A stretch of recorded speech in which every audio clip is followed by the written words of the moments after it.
আজকে সন্ধ্যায় মুখরোচক বানিয়েছিলাম মোচার চপ। আর এই মোচার চপটা খেতে কিন্তু ভালো হয় ভীষণ। আর দেখো, প্রথমে মোচাগুলোকে ছাড়িয়ে নুন দিয়ে সেদ্ধ করতে বসলাম। এদিকে পেঁয়াজ, আদা, রসুন আর একটু কাঁচা লঙ্কা কুচি দিয়ে সামান্য পরিমাণে হলুদ গুঁড়ো, লঙ্কার গুঁড়ো দিয়ে এবার আলু সেদ্ধ আর মোচা সেদ্ধটাকে দিয়ে ভালো করে মশলার পুরটা করে নিয়েছি।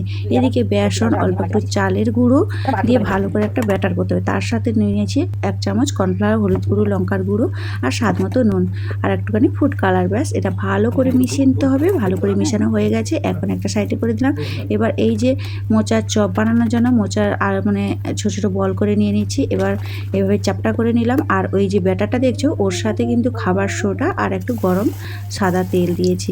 ব্যাস, এইভাবে কিন্তু ডুবো তেলে ভেজে নিলেই কিন্তু মোচার চপ আমি যখন রেডি। এইসব জিনিসগুলো নিচ্ছিলাম, ও চাইছিল অন্য কিছু নেওয়া, তো আমি বললাম যে দেখো, আমরা ওই বলেছিলাম জিনিসগুলো না ভালো যে এইগুলো আমরা ছোট ছোট উপরে শপিং জিনিসগুলো মলে ভালো গেছিলাম। আর লাগছে শপিং দেখে মল চলো থেকে কি এইগুলো কি একটা শপিং করে করলাম, নিয়ে তো নিই। দেখো বেশি ও কিছু কি আনিনি, তো রাগী বাবা, যেটুকু এনেছি আমাকে সেটুকুই তোমাদের আনতেই দেবে সাথে না, শেয়ার বলছে তোমার করছি। জন্য সবকিছু এটা হচ্ছে নিচ্ছ। আমি বলছি ননস্টিকের না না, কড়া, আমার জন্য কিন্তু নিইনি, ননস্টিক আমি নয়, তোর ওটা জন্যই স্টিলেরই নিচ্ছি, কড়াই। তোদেরকে আর রান্না করে এদিকে খাওয়াবো দেখো তো, আছে হট তাই পট আর জন্য একটা নিলাম। ঘড়ি।